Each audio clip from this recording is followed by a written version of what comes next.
Welcome to Off the Cut, a podcast where we talk about building, making, and answering all of your questions. I'm Eric from Spenceley Design Co. And I'm Zach from Zach Builds. If you have a question that you would like us to answer on air, you can send it to offthecutpodcast@gmail.com.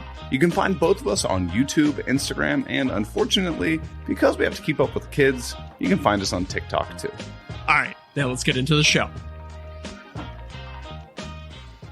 Good evening, everyone, and welcome to Off the Cut episode 71. We're up in Toronto. Today is known as Tuesday, June 27th, 2023.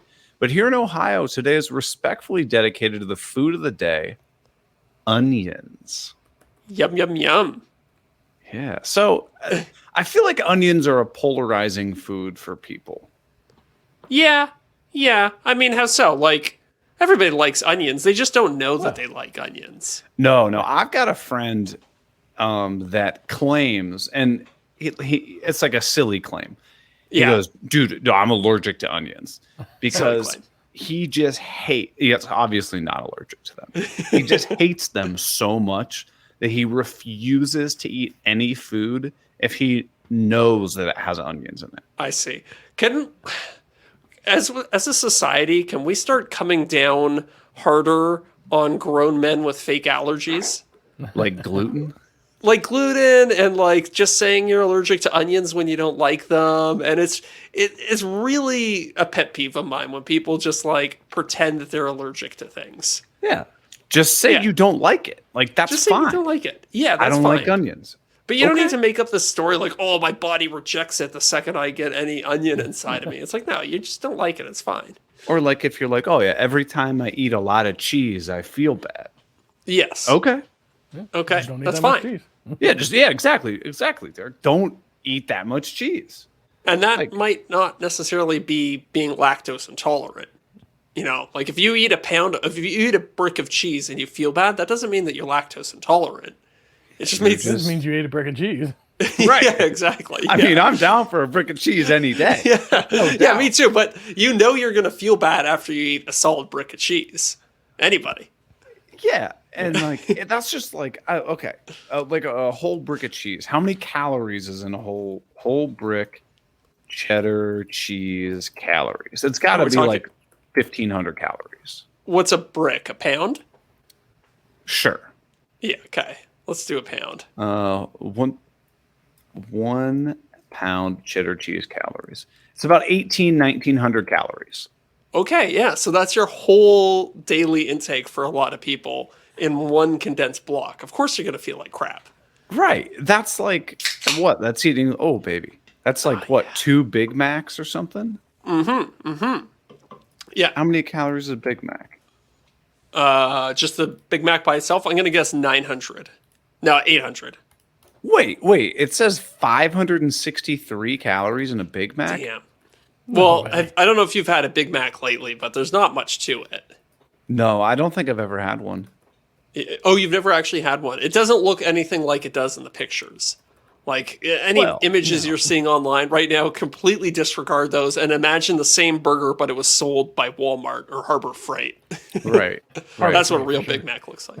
Yeah, so if you eat an entire brick of cheese, it's literally the equivalent of eating almost 4 Big Macs. Like, yeah. Of course you feel like hell. Yeah. I don't know. What's another common, like, pretend food allergy that people have? People who... I have a great one. People who say that they're allergic to MSG in Chinese food. Yeah, what the hell is that? Like, I truly don't even know what that is. Yeah, it's funny because if you do a little bit of research on MSG, so it's monosodium glutamate, and it's I think it's an amino acid. Is that what it is?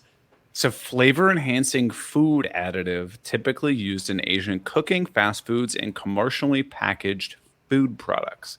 It's a white powder derived from natural glutamic acid found in seaweed. So it's natural. Yeah, it's natural. And so that's the thing. Tomatoes and cheese. Yeah. So people say that they're allergic to MSG all the time, but it's naturally in tomatoes, cheese, seaweed, and all of these other things. Huh. So that's one that I like to bust people on all the time. They'll be like, "Oh, I'm allergic to MSG." I'm like, "Oh, so you can't eat tomatoes?" I'm like, "What? I gotta eat tomatoes all the time." Boom, busted. Interesting. So it's been branded as an unhealthy processed ingredient, despite the overwhelming lack of scientific evidence. Yeah, there was it was kind of like in the 1980s, 1990s, there was like a big scare. I think probably mostly based in racism. People like not like wanting to disparage Chinese food restaurants because they would cook pretty heavily with MSG. Because I don't know if you've ever used MSG, but it is delicious. I got a little salt shaker in my pantry, and I put it on everything. Yeah. But I remember being a kid, and all the Chinese food places around in my neighborhood would have neon glowing signs that said no MSG because they had to like fight against this stereotype that they all cooked with MSG. That's wild. I know, right? Okay. Yeah. No, I didn't know it was that polarizing.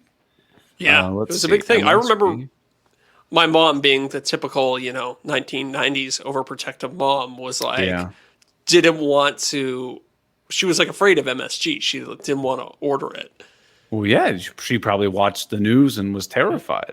Exactly. Then you exactly. Just pull it up and figure it out on your own. There was no internet, so yeah, that's a good point. Yeah, you just had to go based the gospel. You just had to go based on what you heard from the other moms at school. Oh man. Yeah. It'd be tough to be a mom these days. I feel like maybe slightly. Well, no, I take that back. I was going to say slightly easier with the internet, but then I thought about what I was about to say. That makes it 10 times worse. Yeah, Like, let's be real. When we were growing up, we didn't really have social media until we were just about out of school. Yeah. Right? Can you imagine being like a 5th, 6th, 7th grade kid? Because that's the worst time for about everyone. Because everyone is like just in a weird stage of life. And everyone, I don't care who you are, everyone got bullied at that stage of life. Yeah. Can you imagine how much worse it would be with social media? Oh, God, it'd be a nightmare. I remember how self-conscious I was. And going home, ooh, nice. Cracked one. Oh, yeah. Going home lemonade. Ooh, very nice. Going home was like a reprieve. Because like you'd be like, oh, finally, I don't have to deal with the judgment of all my classmates for, like the next 12 hours or whatever. Yeah. And anyone that says they never got bullied is lying. Liar. I'll bully them. If somebody says that they never got bullied, then send them my way. I'll sort them right out. We'll knock them out. We'll make them listen to the Green Suiters podcast. That'll be a no. No, that's too cruel. You wouldn't want to do that. Is there any other weird things that people say they're allergic to? Gluten. Gluten. Yeah, gluten's a big one. Yeah, gluten. That's popular. But let's be real. I know there's the celiac thing. Yeah. But I think a lot of people, they're like, oh, I don't want to eat gluten for like health reasons. They're like, oh, it's supposed to be better for my gut or whatever. If that's why you're doing it, just say it. Be like, oh, I've just chosen not to do it or just not to eat it. Don't make up that you have an allergy. Just say you don't like it. Exactly. Like, I'm not going to make up that I don't like the Green Suiters podcast. I'm just going to flat out say it. Available on Apple and Spotify. Yeah. Top rated. Only about 6% of the population is allergic to gluten. 6%? That sounds high to me. Yeah. That's probably like a survey result. That's probably capturing all the damn liars that we're talking about. That's intolerance. Yeah, okay. Just search what percentage of the population is affected by 1%. 1%, okay. That's 1% of accurate. The 6%? About 1%. It's more common than celiac disease. Dedu in the chat just said peanuts. Now, I know there was a whole thing lately. Oh, yeah, in the 90s. 90s. Everybody was allergic to peanuts, or every classroom had a kid who was allergic to peanuts. Yeah. And so the really interesting thing about that, though, is that, I'm sure there are some people who have anaphylactic shock and their of course. airways close up and whatever. Definitely overstated. But a really interesting little fact about that is in Israel, they have basically no peanut allergies. Really? And they think a really popular or a reason for that is there's a really popular baby treat there, like baby food that's peanut based. So there's just way more exposure to peanuts at a young age. Or they just wipe them out. Or they just wipe them out. Yeah. Yeah. Yeah. Yeah. Well, they do have compulsive military service in Israel, so maybe. Interesting. Well, I got a lot of things that we could potentially talk about this week, so maybe we can move on from the food. Okay, we've done enough time on fake allergies. Yeah, well, we don't need to disparage our listeners any more than that. Because how many of our listeners do you think have pretend food allergies? I mean, statistically, at least 10% of them. Yeah. So this is a wake-up call to all you listeners out there. Stop pretending you have fake allergies that you don't. Well, Zach, what have you been up to in the last week? We had a guest on. We had Morley Kurt on with us last week. Great guest. It was a pleasure to have him in the hypothetical studio. It was great to talk to him and get to meet him. Yeah, it was. It definitely was. I've been taking the last couple days a little easy. So I had my houseboat trip, my annual houseboat trip that I do with my guys' friends last weekend. So that was a lot of fun. Rained a lot, but we had a way nicer boat than we did last year. So that was fun. Did the boat have a name? Spindrift. Oh, yeah, not the best name. Not the best name. Not the best name. Kind of implies that it's going to spin out of control into drift, but it was okay. Yeah. Good times. Any notable stories from that weekend that are appropriate?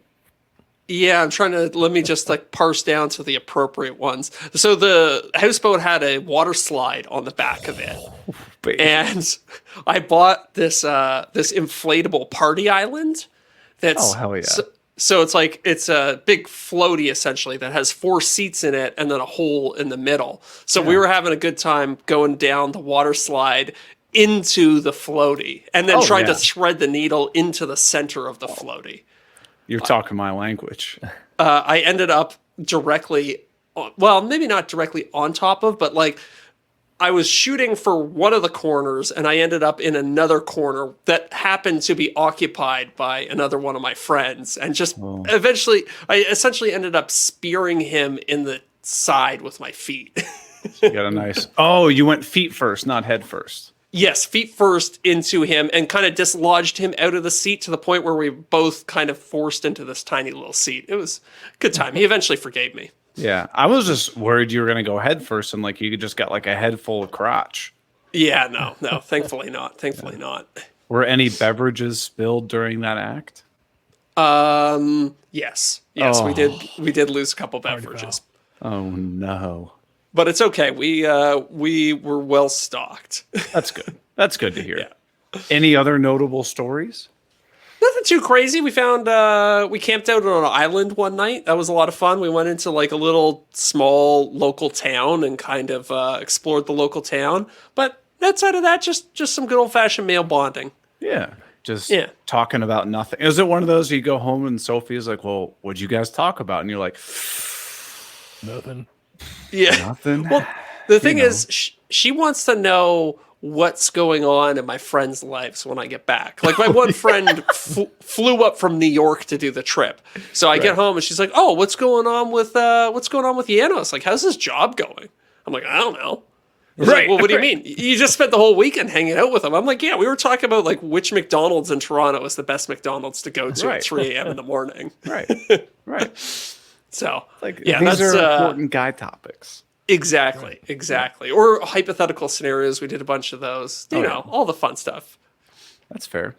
Well, this weekend, I took a little break. Miranda and I went down to Cincinnati, which is where we're going to get married. So it's about 2 hours away. Right. So we went to go just kind of get away for a little bit, just do a little long weekend trip. We went to a concert on Saturday. So I was like, well, why don't we just book a room Friday night and Saturday night and then just kind of hang out? Yeah, I like that. So let's see. How far away is Cincinnati from Columbus? It's 90 to 100 miles. So I can get there in 2 hours. Okay. Yeah. Nice. So Friday night we went to a distillery. Had a great time. Good, like we like to do like a little tour. Mm-hmm. Then we did some sampling, and then we went to a brewery and hung out. But Saturday, we get up, we go to this brunch spot, pretty cool. Had a good time, and then it's like, okay, we're gonna go to another distillery tour around 2, maybe 3 o'clock. Okay. So we hang out for a little bit, and then we go over to this other distillery. And we pull up, and this place is, I mean, just empty. There's one group of people in there. Mm-hmm. And so we're like, okay, maybe it's just a weird time, or like there's events going on and this place is just dead, right? Yeah. So then we notice that there's one kind of like front of house waitress lady. And you ever meet somebody who you talk to them and you're like, they're not 100% there, almost to the point where I think she was either coming down from a heavy night of drugs, or perhaps a newly recovered drug addict. Yes. Okay. Yeah. So I can get that. She wasn't all there. Yeah. Kind of like a husk of a person. Right. Just like didn't really know that we were there either. It was just kind of like, it was just being alive, I would say. Mm-hmm. And so we like check in for the distillery tour. We're like, oh yeah, we're here for this tour at like 3 o'clock or whatever. And she goes, and I'm like, okay. I was like, what's She goes, hold on. So she comes like 10 minutes later, and I'm like, oh God, this is already not a good experience, right? She comes back like 10 minutes later. She's like, so Chris, the guy who does our tours, isn't here, but I can show you around. And we're like, oh, okay. So she kind of like, it's pretty small distillery. So she kind of like takes us to like where the stills are. And she literally, no joke, just goes, so this is where we distill the stuff. Oh, so she's now taking over for this Chris guy. Yeah. Oh, then, I see. Okay. Yeah, and then so we're like, oh my God. Miranda and I look at each other in the eye. We're like, this is like, no. So then she's like, okay, well, let me take you to our other spot. And we're walking out there, and we're just like, oh my God, I don't have the guts to tell her, like, we're done. We're out of here. See, the nice thing about being in a big tour group is that you can just peel off whenever you want to peel off. If there's 30 people, it's like, okay, no big deal. Right. But how do you interrupt the lifeless husk of a person when you're the only people on the tour to let them know that you're like, you know what, this ain't cutting it for me. I'm out of here. Right. And so, like, I just feel so bad. I can tell that this girl's like, she's trying. Mm-hmm. But, like, she's like, she doesn't know any of the stuff that like she's probably like supposed to talk to us about. So she takes us like to this other area or whatever, and then we hear like a knock on the door, and then she goes, "Oh, thank God!" This Chris guy shows up. Oh, Chris also appears to have just gotten off some sort of bender, and it's just like kind of like, pull it together, man. Pull it together. Yeah. It's kind of like his mannerisms and his like body language. Do you think Chris was like around back dry heaving when you showed up? I don't know. And somebody called him. He was like, I can't do it. You got to cover for me. And so at this point, like we hear the knock, and then like Chris shows up, and we're thinking, oh, okay, the tour is going to be back on. Yeah. Chris goes, come back in this room, sit down at our like bar thing for a minute. I've got to get a couple things together. So we're thinking like, dude, you got to get yourself together right now. Yeah. So we're sitting there again, like Miranda and I aren't saying anything, but we're like looking at each other, and we're like, oh, do I just say like, hey, thanks so much. Make up some BS excuse or whatever. Yeah.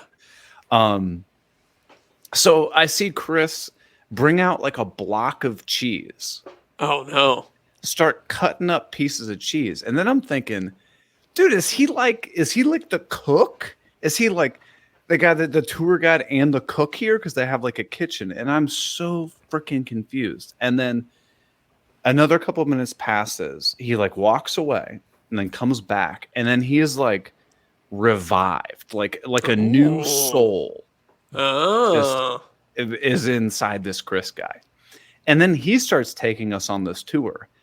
And I have never once heard someone so passionate and enthusiastic about like the history of this building and like the distillery. And like this guy basically gave like an hour-long story that was unbelievably interesting.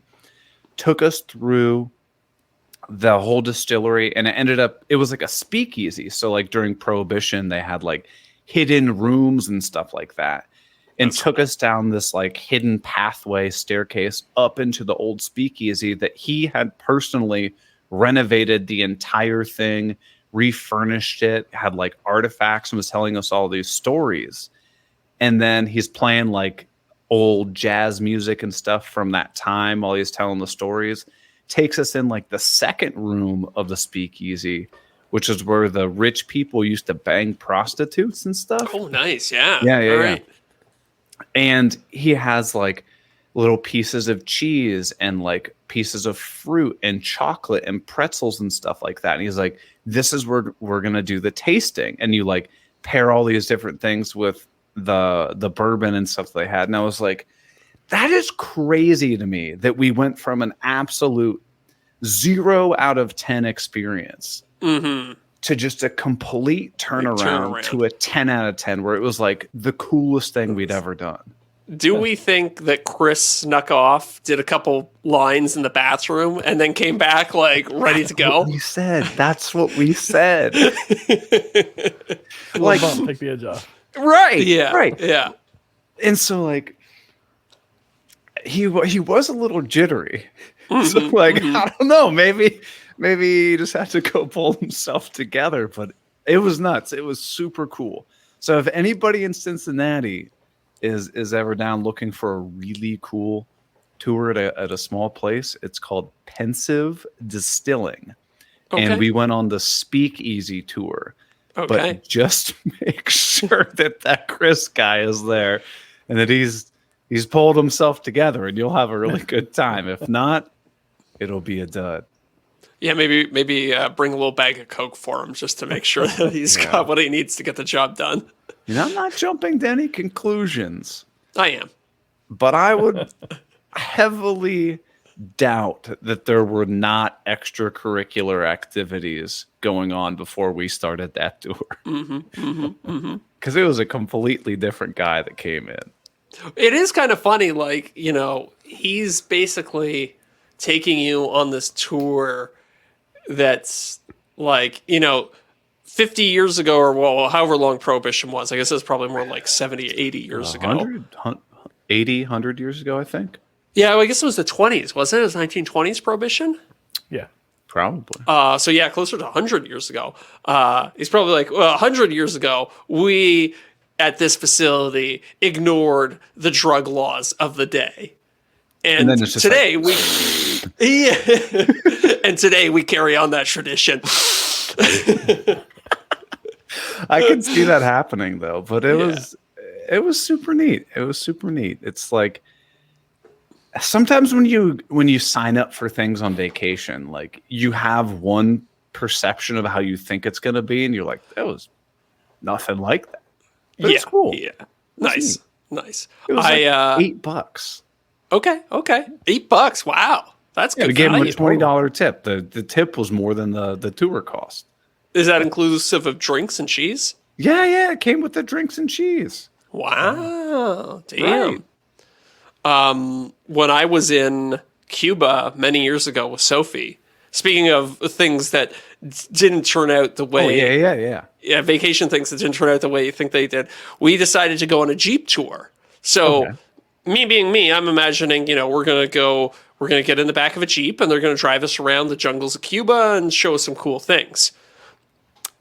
I was kind of right, but basically they took all of the hotel guests out and there's like, here are the Jeeps. They kept calling them Jips, but I guess that was just kind of like a weird, like lost in translation thing. And they also weren't Jeeps. They were like Suzuki cars from, you know, 1980s, because Cuba has the embargo. So they can't get any American cars there. And a Jeep is an American car. Anyways, they had like 10 Jeeps and they said, okay, so who here can drive standard? And most people did not raise their hands. Luckily, I knew how to drive standard. So I was assigned to be the driver of one of these Jeeps. And basically what we did was we just got in these like crappy broken Jeeps. There was one guy who was the leader. And then we just followed them around the island. And we did some like pretty serious off-roading. We went into some really remote villages. There were like cows and stuff on the road that they had to like clear out of the way. And Cuba's a weird place in that, you know, because they don't have access to the same level of imports. There's like the line between like horse-drawn buggy and car is very thin there. So you'll be driving down the road next to a wagon, or like not even a wagon, like a husked out frame of a car that's being pulled by 3 donkeys. So it was a interesting experience to say the least. I got to legitimately drive in Cuba with a bunch of locals on the road, so that was fun. So but did it start out like you're like, what in the hell? And then came to like, this is sweet. Yeah, exactly. Huh. It ended up, it was kind of went the opposite direction. I thought it was going to be like a boring kind of like, you know, tour, like, oh, look at this, look at that. And it turned into just absolutely insane driving on some of the most lawless roads you've ever seen in your entire life. So it's like it started out Green Suiters podcast and then turned to Off the Cut. Exactly. 100%. That makes sense. 100%. What was like the wildest thing that you think you saw out there of just like, well, one thing that was really striking about Cuba, so Cuba is like basically one big charade for tourists. So they took us to downtown Havana at one point, and they're kind of showing us around town, and they're like, okay, this is this big cigar store, this is this big rum distillery, and we're right in the middle of Havana. And it's like, okay, this is pretty nice. So we stopped, we parked the Jeeps, and they said, okay, you have like 15 minutes now, just kind of wander around and see what you see. And it's freshly paved streets. It's, you know, relatively new buildings. Looks very European. So Sophie and I kind of wander like 2 blocks off the beaten trail. And all of a sudden, paved roads disappear.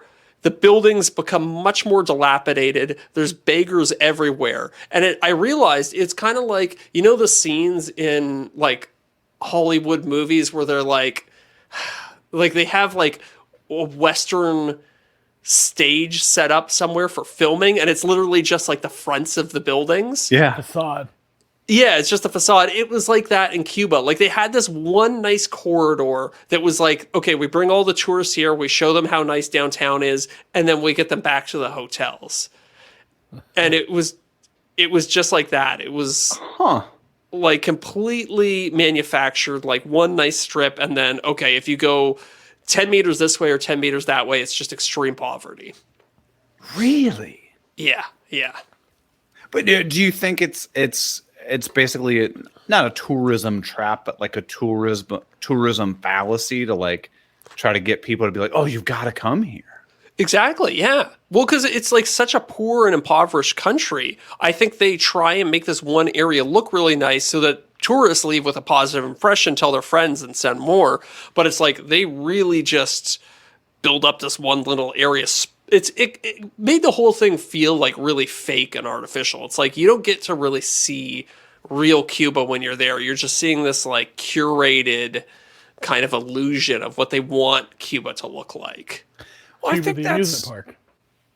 Yes. Amusement park. Yeah. I feel like that's pretty common for a lot of foreign destinations. Like you hear people are like, I went to whatever island or something like that. And it's just like, okay, but the place you went was like a resort. Yeah. But like the rest of that place is super impoverished. So I think of like Jamaica. Yeah. Exactly. Yeah. Like for anyone who's been to Jamaica, they know like you show up and like around the island is just covered with like crazy all-inclusive resorts. 100 yards away on the opposite side of the road is like people that, you know, have like corrugated panels with holes in them as their roof. And it's just like, holy smokes. Like, I guess you have to know what you're getting into when you go to places like that.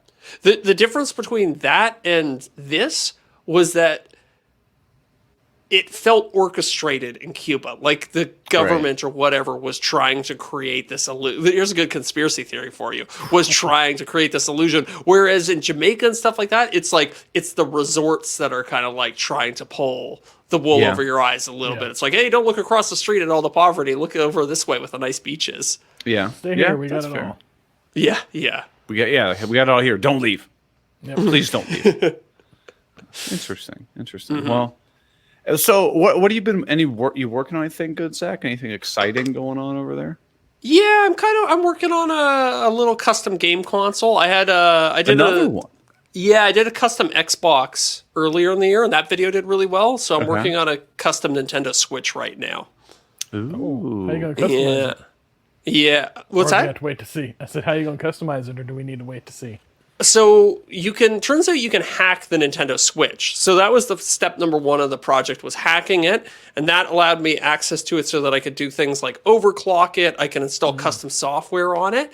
And so now that I've overclocked it, it's generating a lot more heat. So I'm building a custom dock for it that's going to have like some cooling integrated into it and some custom features integrated into it. So it's going to essentially be like a more powerful version of the Switch when I'm done with it. So, as an ignorant person like myself, is the way that it comes out of the box insufficient to play all the games on it? Yeah, so that's a good question. So basically, from the factory, the way it comes from the box, Nintendo has tuned it very conservatively to run cool, so it's not hot to the touch, and so that it has as much battery life as possible when you're playing it in handheld mode. And okay. As such, a lot of the games that you play on it, they get kind of laggy and choppy. But if you go into it and you hack it and you overclock it, you tune it up a little bit, then it can start playing all of these games at a much smoother frame rate, and they're much less choppy. Yeah. And the trade-off is that it generates more heat, and there's my custom dock right there. That's where that comes in. So why not water cool it like your computer? Yeah, that's a good idea. Well, I wanted to preserve the fact that it was handheld, right? And if it's water cooled, then it's tethered. But I like where your head's at. Okay, you could do that with an Xbox or a PlayStation or something. Yeah. The DIY Perks did a water cooled PS5 earlier in the year, and it was pretty interesting how he did it. So why would you want the standalone Switch when you can use like your everything console? Does the everything console just not go up to the Switch? It does actually go to the Switch. I could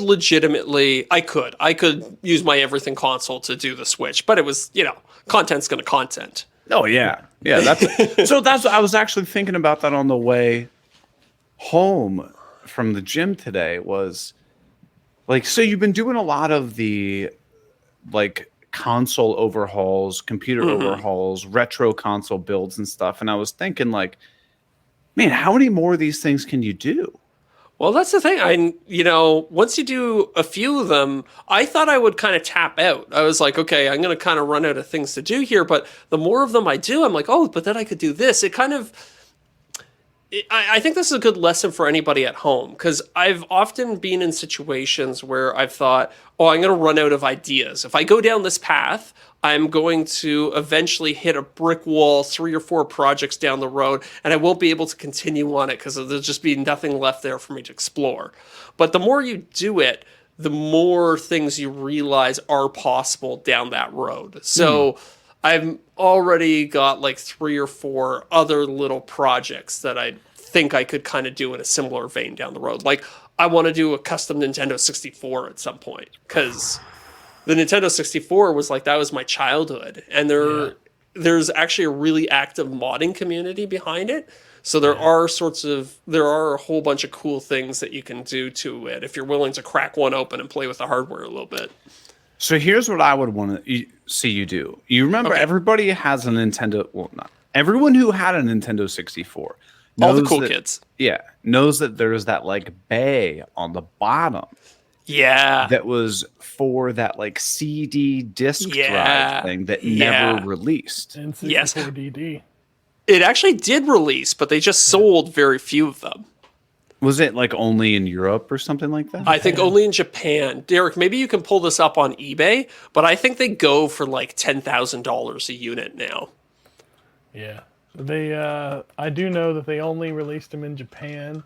Yeah. And they did have some here for development, but nothing got developed for here. Yeah. So I would love to do that, but I don't know that. You know what? I should look and see if anybody's made like a kind of like a homemade Nintendo 64 disc drive.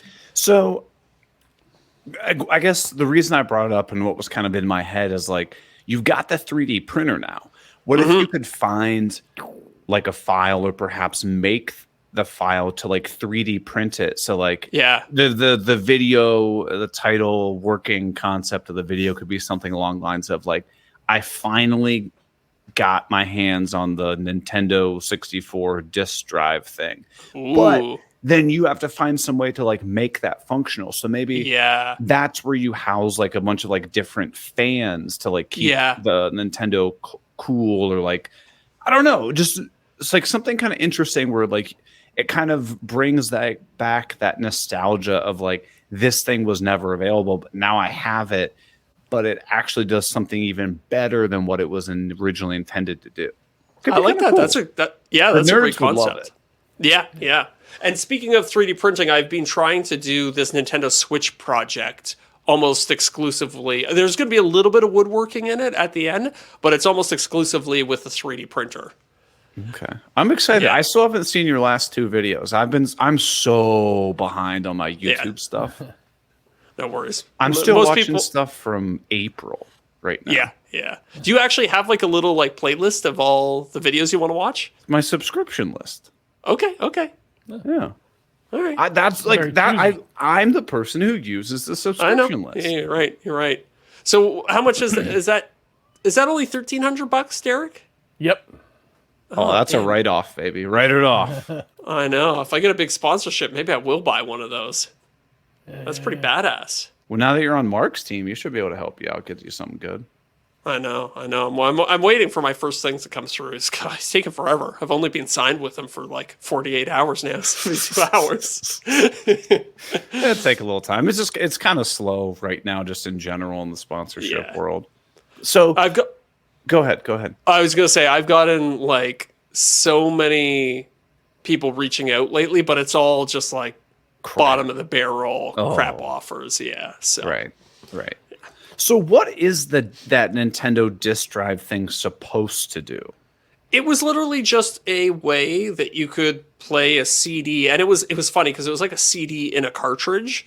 It was just the biggest limitation of the Nintendo 64 was those cartridges. They were really expensive to make, and they didn't have that much storage. They couldn't like hold that much information. And that's why the PlayStation dominated that generation, was because they had cheap storage. For $1, you could have 10x the storage that a Nintendo 64 cart would have. So that allowed you to have things like full motion video, high quality music, like high resolution textures. It allowed you to do all these things. So Nintendo was like, okay, well, why don't we make a little add-on for the Nintendo 64 that allows you to have some of those same advantages. Right. I think they were planning ahead and hoping to be able to expand out that line as the future of the console went, but then we moved on to that next generation so quick that they made the jump and went to GameCube. Yeah. Because they had the expansion port and on the top and on the bottom. On the GameCube, there was one on the top? No, on the N64, they had that expansion port on the top, so you could enhance the graphics. Right. Or the And then little they had red the one brick on the thing that bottom. you slammed in there. And they were Yeah, going the to red go brick. one step further on that, the hard drive in tandem to enhance those graphics, because all they had going for them obviously was the load time. Yes. Yeah, fun fact about I just learned this recently. So like a Nintendo 64 cartridge, so when you put a disc into PlayStation, it's reading information off that disc and then loading it onto the PlayStation. When you put a cartridge into a Nintendo 64, because it has so many little connectors and interlinks, that cartridge actually becomes like part of the system. It's like plugging in a new piece of hardware. And that's why the loading times were so much better on the Nintendo 64 than the PlayStation. It wasn't really reading stuff so much as it was just accessing a different part of its hardware. Interesting. Yeah. I never knew. Yeah.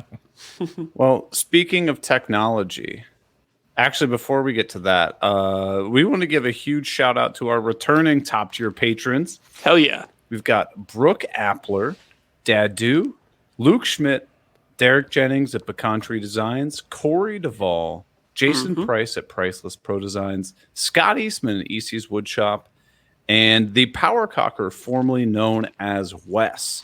Woo. So those are just some of the people that are supporting us over on Patreon. They get access to the after show where we answer tons of questions. They also get they get merchandise. They get their name on the podcast. Access to the Discord server. Yeah, and hang out on Patreon where we post fun stuff on Patreon. Sometimes Eric likes to post new conspiracy theories he's found. Nudes. Nudes, yeah. But You're not allowed to share those. Yeah. the nudes. Since You you get go in access- private. You get access to both of our OnlyFans for free. Yes. And remember, when you support us on Patreon, every dollar that goes towards us does not go to the Green Suitors podcast. And That's is right. the most important thing. It's a public service. Yeah. Because every time a dollar goes to the Green Suitors podcast, a really cute puppy dies. Right into the wood chipper. And yeah, only you can prevent cute puppies from dying. Exactly. But let's see. So, speaking of technology, I've been struggling. So, and PC users are going to rejoice when I say this. Okay, so I got this new laptop. I don't know how long ago? 2 months ago. The Mac Pro, right? MacBook Pro? MacBook Pro, something or other. I don't know. It was expensive. But so I got it. Everything worked swimmingly. No issues. And then one time, maybe 2-3 weeks ago, I got up in the morning and, clicked my mouse and it didn't respond. I was like, this is weird. So I opened it up, didn't turn on. So I pressed the power button. It was like, the little thing that just comes up. It's like a red battery and it's like, plug it in. And I'm like, what do you mean? It is plugged in. Yeah. So I was very confused. No matter what I did, I'd plug it in and I could get it to boot up. And then the battery would say it was on 1%. And then I'd hover my mouse over the battery. It would say power source, power adapter, battery not charging. I'm like, what the hell? So then naturally I was like, okay, well, it's within like the warranty. I'll just take it in the Apple store. Yeah. Of course, when I go to the Apple store, it works no problem. Oh, no. And so they're like running a bunch of diagnostics and all kinds of stuff like that. And they're like, listen, like we don't see anything. Uh-oh. And so they ran diagnostics on the computer, on the charger. They tried other chargers and all of them worked fine. So I was like, okay, no issue. I went home and it was working fine. Maybe it's just a weird thing, right? Yeah, maybe a little lint got in there or something. Right. So I got home from, actually, this is on like Friday before I left for Cincinnati for the weekend. I had the same issue. So I'm like, what the hell? I tried a bunch of stuff. It didn't work. So I was like, okay, I'm just going to leave it unplugged for the whole weekend. Just let it do its thing. Came back on Sunday, same issue. So I took it in to the Apple store again yesterday. And thankfully, not thankfully, I guess, the issue persisted. Yeah, it's still broken. Right, it's still broken. So like I'm at the Apple store for like 2 hours. They're running all sorts of other diagnostics. They like get other people to come out. They're like, you got to see this, and like grab somebody else. That's the worst. The worst feeling when the tech is getting like the other techs to come over and take a look at it. You want the tech to be like, "Oh, I know what this is." Like, here you go. Like, I just had to swap this little switch inside of it. It's good to go. Right. And so he's like, everything is coming back like A+, 100% golden. I don't know what the problem is. So he's like, all right, what we're going to do is we're going to send it out. And keep in mind, while I'm literally at the Apple store, my agent Mark sends me a message and he's like, hey, by the way, that video that you need to do for July, they now want you to do it like the first or second week of July. Is that going to be an issue? And so I'm like, oh my God, my laptop doesn't work. I don't have a computer. And so I'm like panicking, getting real stressed out. And like, I basically just like tell Mark what's going on. He's like, okay. He's like, just keep me updated. We'll work through this. I'm like, okay. So anyway, they're like, yeah, we're going to ship out your computer and get it like serviced. So I was like, any idea how long that's going to take? And he's like, there's a holiday coming up. It's probably like 1 to 3 weeks. I'm like, oh no. And so I'm stressing out, like, what am I going to do as far as a video? But then I remembered I had my old laptop. So I was like, okay, at least I can like edit something and put it together. Yeah. And like pull down my files from the cloud that's going to take an eternity to download. Right. But then I got a message this morning from Apple that says my computer had been repaired and they're airmailing it to me and I will have it tomorrow morning. Oh, nice. Okay. Well, that's good. Nice. So I'm like, thank God. I just want to know what it is, because if I go online, it just says your device has been repaired. Like, I want to know what. Yeah. Just as like a consumer, I want to know what happened to it, right? Yeah. I wonder if when you get it back, it'll give you like, sometimes I remember getting stuff repaired by Apple in the past, and they give you like a little slip of paper that says like a statement of work, essentially, of what they did. I wonder if they're still doing that. I don't know. If I had to guess, it's probably. I think those computers are all just one solid piece, aren't they? Yes, exactly. Yeah. So they probably just basically replace all the guts. Yeah. Hopefully, they found some way to like transfer over your data. No, but it's no. I backed it up before I went there. I don't. Okay. I really don't save anything on my computer. Everything is on the cloud, or your little is on the NAS cloud or on the server. So like they're like, is your data backed up? I'm like, yeah, it's fine. Oh, I'm surprised they didn't just give you one off the shelf then. Right. Well, I think it's because it was a custom one. Because it's like a custom configuration. Yeah, you don't think they actually had one like that in the store? I would assume not. And they would probably rather repair it than give a unit out, maybe. Maybe. I remember back in the day, like I had this is going to date me, but I had a iPod video, right, that I took to Apple because I think the headphone jack was broken on it, and they just gave me a new one off the shelf rather than repairing it. Seems easier.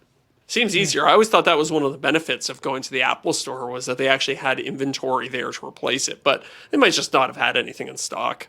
Yeah, I don't know, but hopefully I get the computer back tomorrow and I'm all good to go and I can pump out this video no problem.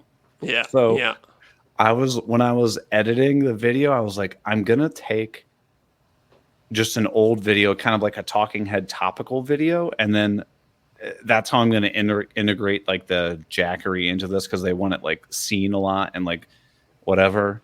Wait. Are you doing 2 videos for Jackery? Yeah, I did a 2 deal with them. 2 video deal with them.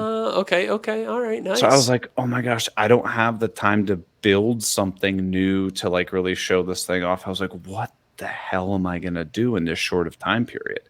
Yeah. I was like, wait, I already have the script done for this talking head video. why don't I basically just reshoot that video? It'll take me like an hour and then be done with it. So that's what I worked on today. And this video doesn't have to have the Jackery actually being used in it. It just has to say this video was sponsored by.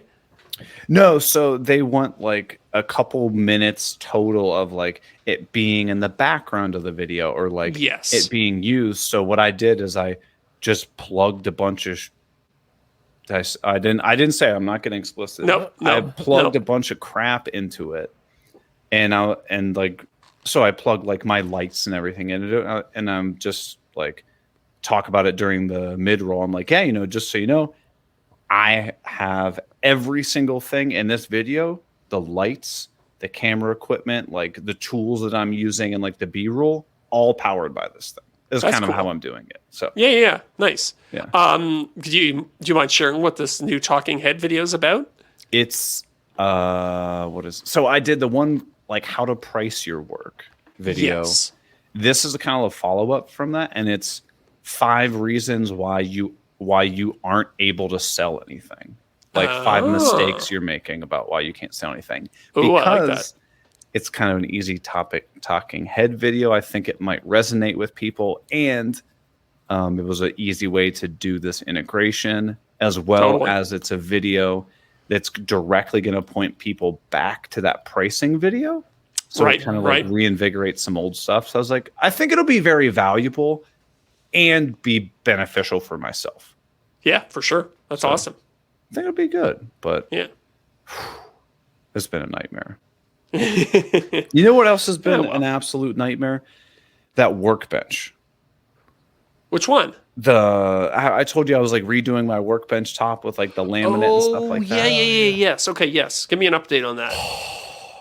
Do you ever have a project that is just like you feel like you just need to cut your losses? Everything I do. I mean, you could say that about my entire life, to be quite frank with you. Okay, so to quickly summarize, it's 2 sheets of MDF laminated together, and then I surrounded it with hard maple, so like the edges are hard, and then I covered it with laminate. Nice and classy looking. I like it. Yep. Right, no problem. And then I was like, well, I really want to put those like dog holes in, so you can use the little stops and like the hold downs and like all that stuff and whatnot.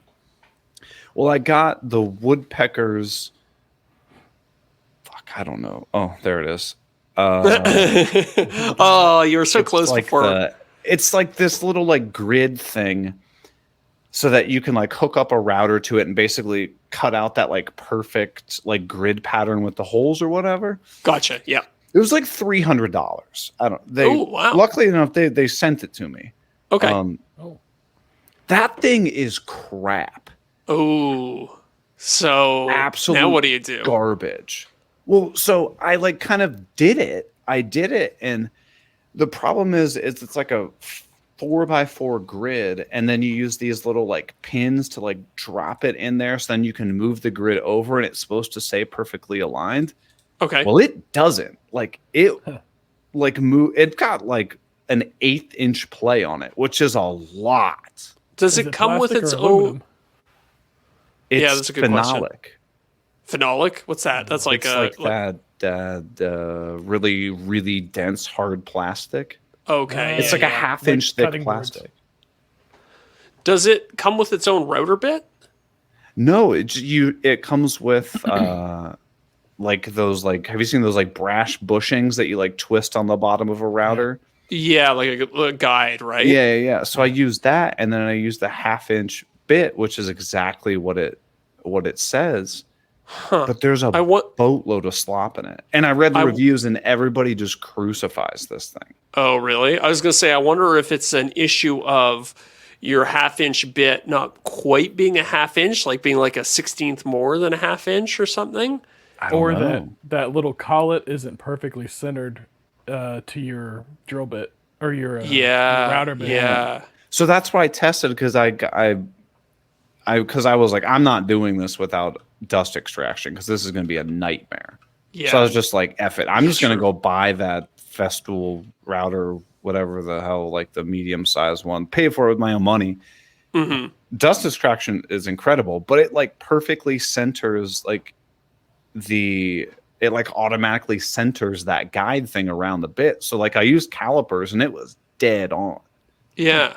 So I don't know. But so that ended up being weird. like kind of a nightmare. But then I got to think, I'm really just gonna kind of use the holes in the workbench to like hold stuff. I'm not really gonna be using these holes to like make sure that things are perfectly square. So I wasn't really that concerned about it being slightly off. Yeah, true. But so I was like, okay, no problem. So I did all that. It took an eternity to route through 1.5 inches of MDF and like 100 of these holes, right? Yeah. So I finally got that done. And then I went to go put in one of those like track saw clamps, because have you seen on like the Festool MFT grid that you can like put that track saw clamp in and like clamp stuff through the table basically? Yeah, that's really cool. So I went to go do it, and then I'm like, oh my God, I'm an idiot. Uh-oh. The top is too thick, so the clamp doesn't have enough clearance. It doesn't. It can't do 1.5 inches. No. What's the max it can do? Like barely 3/4 of an inch. What? Yeah. Right. So how are? So the way like, because it's like an L shape, so you have to kind of like hook the L through the hole and then like pull it under, like rotate it like 90 degrees. Oh no! It doesn't seem like it would be an issue, but it's actually a much tighter turn in that small dog hole than you'd think. Oh. So now I hit another snag, and I'm just like, okay. oh, I'm getting so mad. So I'm like, okay, I'm gonna flip it over. I'm gonna use basically out. like a chamfer bit around all the holes to like relieve it. Yes. Yeah. Great, solved the problem. But then I was like, well, I already put finish on the bottom, so like it doesn't absorb moisture and stuff. Yeah. And it just keeps going. So then I'm like, well, now I need to put a little finish around. Now you got to refinish the whole thing, right? The whole thing at the bottom. So it's like, no problem.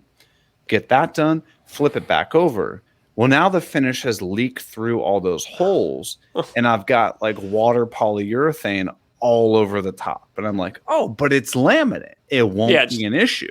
Yeah. So I just take a little putty knife and just kind of like scrape it off. And then I'm like, oh, well, now there's kind of like it's off, but there's like residue or like little tiny like outlines of where it was. And I was like, I want it to look nice and clean for the video.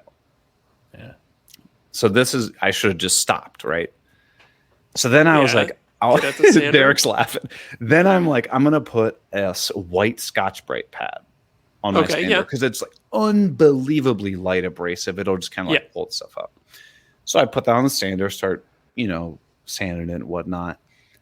And then the Scotch-Brite pad catches a little bit of laminate and just rips off a big old chunk of it. I'm like, you've got to be freaking kidding me. Oh, no.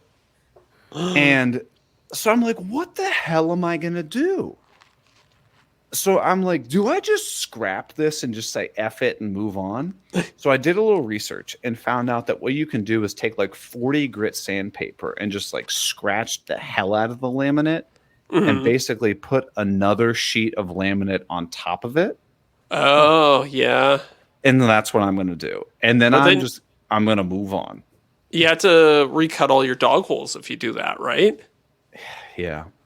So what I think I'm going to do is basically like take a small drill bit from the bottom and drill through all of them, and then take like a flush trim router bit and just zip it real quick through the laminate. That won't take too long. Yeah, that wouldn't be too bad. Still a pain in the ass, though. That sucks, dude. I'm just like, this is the perfect example of like you get like going on a project and then you're like, I just keep making this worse. It kind of reminded me of your like QR table. Yeah, It just felt like it was just a never-ending battle, and you should just be like, I'm done. Screw it. I declare bankruptcy. Yeah, 100%. How'd you get the thing in the hole again? The clamp and go faster, Derek. Go faster. I took the chamfer bit on the bottom side to basically like open it up so that it has more room for the clamp to get in there. But I'm I'm going to be honest with you, when I do the video, because it's already like a fairly lengthy video, I'm just going to be like, and then I, cut the little chamfer things on the bottom, and I was good to go. I'm right. Because nobody wants to see, like, I already messed up enough things. It's like, you only show so many mistakes on a video.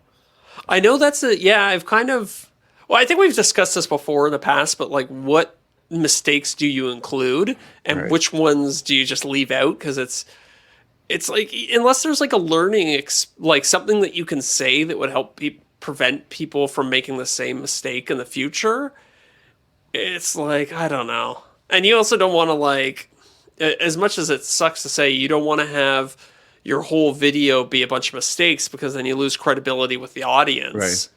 Like Cam was saying that, right? Like he was like, I don't say anything self-deprecating or anything like that. Right. So it's because it's just like people just tune out, and it kind of sucks that you can't like show the full extent of the project and all, like how you got there. But sometimes it's for brevity's sake, for the sake of retaining your audience's attention. You just have to breeze right over some things. Right.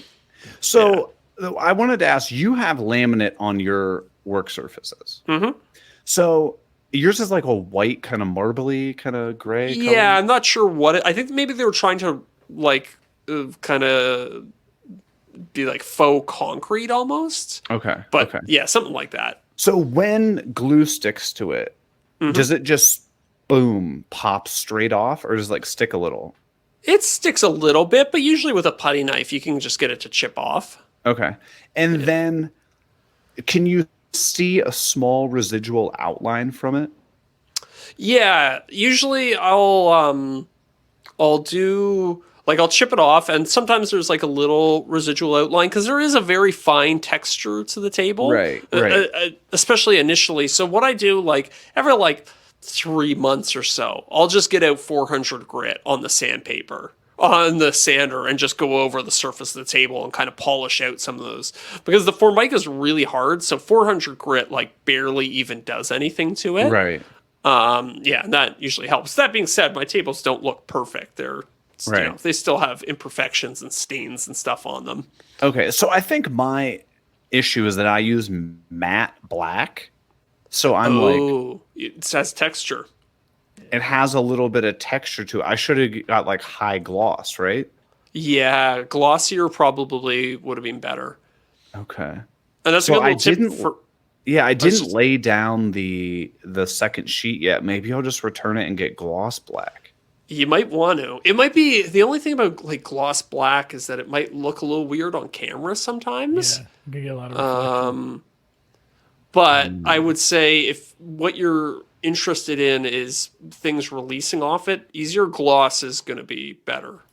What about if I got the matte black and then just periodically coated it with like wax or like a Rubio or something like that? Yeah, that's certainly an option. I don't know. You might want to talk to Rubio and say like, hey, will it adhere very well? Like it might just not grip to the surface. Honestly, you'd probably be better off doing like a film finish, something that's a little bit higher building, and it would like fill in all those peaks and valleys of the matte surface. Make it kind of glossy. Exactly. Yeah. But I think the extent of what I'm getting at is I'm trying to make this just look perfect and bulletproof, and even with laminate, like you're gonna get stuff stuck to it, and but it's just that a lot less will stick to it. Yes. Yeah, 100%. 100%. Right. Okay. Yeah, I would go for a glossier surface or even like a satin surface. Yeah. I'm just trying to think what would be the best thing to put on it. Because you could do like the Halcyon, the Total Boat Halcyon maybe. But those are going to be softer. So the thing is, that's going to like scratch and chip much more than the actual surface of the Formica will. And it might just make things worse. Yeah, it might just make things worse. I mean, honestly, once it looks good on the video that I make it on, like, I think what I've realized through this whole process is this was a massive waste of time and undertaking to put this much time and effort into making a freaking workbench surface. Like, put a sheet of MDF on it, and then when it gets messed up, get a new sheet. Yeah. Yeah. Or maybe just laminate on the top and move on with your life. Like, yeah. I mean, I like the feel like fact an that idiot. you're now learning how to resurface your table relatively quickly, right? So at least in the future, if it ever gets dinged up again, you'll be very well versed in how to just slap a new layer on it and you're good to go. Yeah. And I'm also kind of using this as a test. Like, so I put 1 million dog holes in it. And I know for a fact I will never use all of those holes on there. So like, I'm going to try to learn, like, do I really only need it on a quarter of the bench, or like, do I really just kind of like it in these areas? Like, I think it's a ever evolving thing.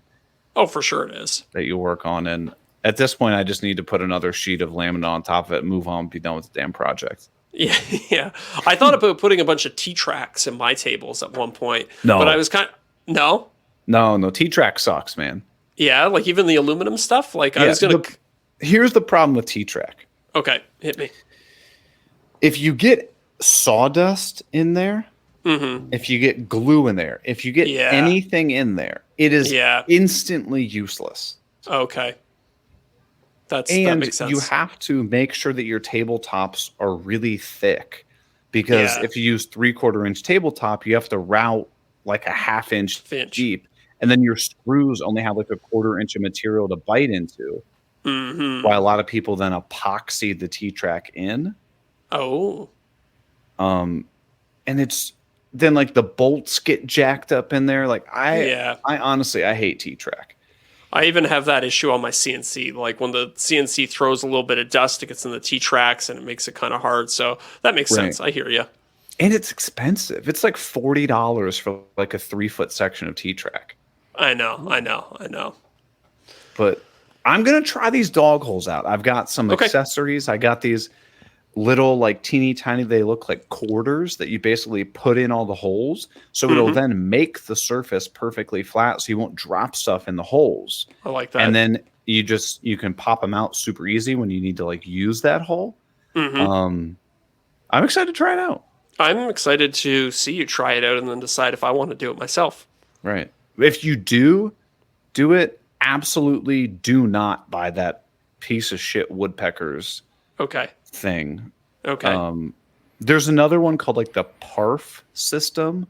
PARF. PARF? Yeah, it's like $300. It's about the same price. And it basically like it's a drill system where like it uses trigonometry. So it uses the 3, 4, 5 triangle method to make sure that everything's like perfectly square. And it's a much larger reference area.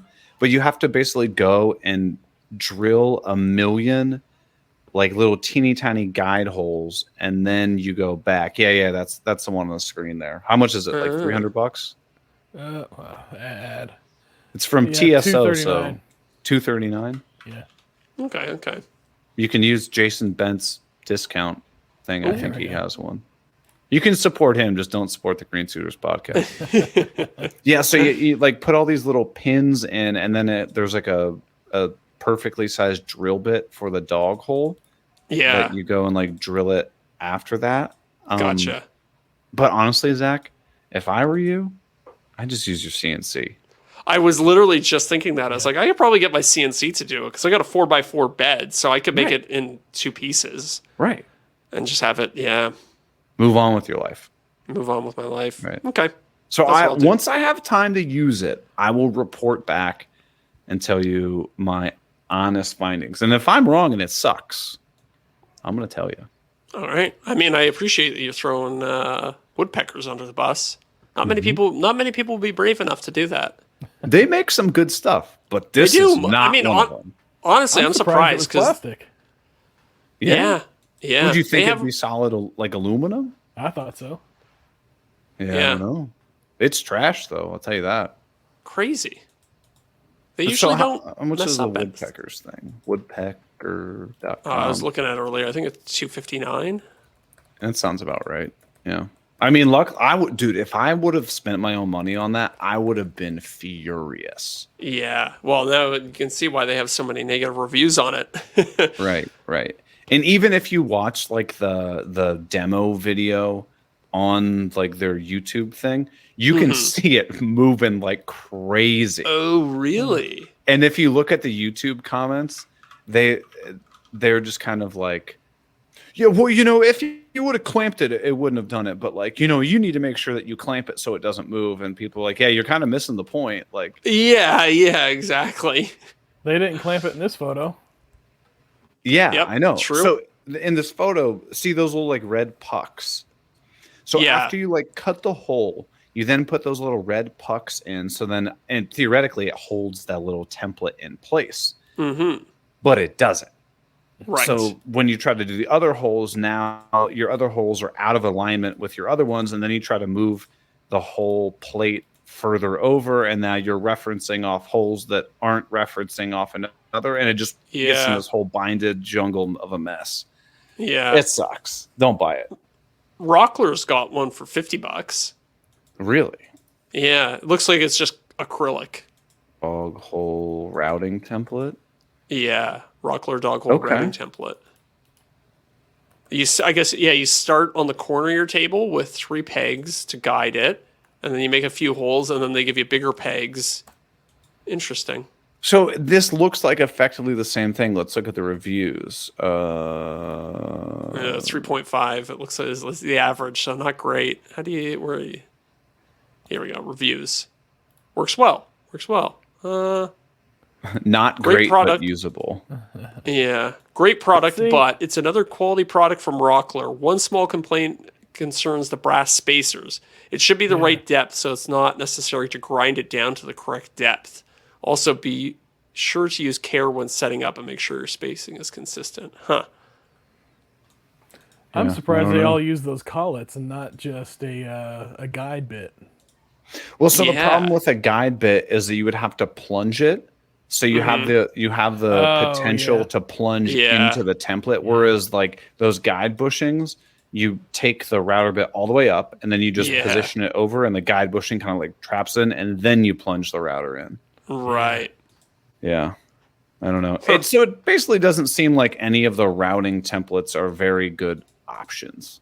Yes. Maybe I'll make my own routing template. There you go. 3D printer, it's an CNC. Option. What's that? 3D printer? Oh, good question. Probably CNC. It'd be faster. Here's what you do. Something like that would be slow. You tell people. You go, no, I'm going to use my my CNC to do this. But if you don't have that, just make it on your 3D printer. And if you don't have that, just use your laser. Yeah. And if you don't have that, just get a job. Oh man, that'd be good. Oh, that would be a good one. Oh, that's too funny. Well, I think we got to wrap it up here and head to the after show. We got a lot of questions to get after, and I'm excited. All right, I'm looking forward to it. We got some names that don't typically pop up, so I'm excited. Nice, perfect. Yeah. Well, we got anything we need to say before we head over to the after show? Thank you for listening. Thank you to our patrons. And make sure you don't check out the Green Suiters podcast, available on iTunes, Spotify, and all places podcasts are found. No longer Stitcher, because I don't know what Stitcher is, but I got an email that said Stitcher is going out of business. Oh, but that's where we get like half our listens from. Is it? No, I have no idea. Well, that's probably where the Green Suiters podcast gets all their listens, because they get all the third world proletariats that listen to that swill. I would rather listen to yodeling for an hour than I would the Green Suiters podcast. I would rather listen to a didgeridoo concert live than the Green Suiters podcast. Can you imagine that feeling, though? That would like rumble your chest. I know. Maybe that's where Chris from the distillery was at the night before. He was at a didgeridoo concert. Maybe.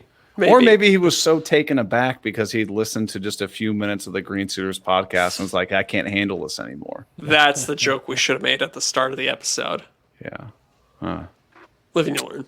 Well, there's always next week. It's always next week. And we will see everybody next week. See you, everybody.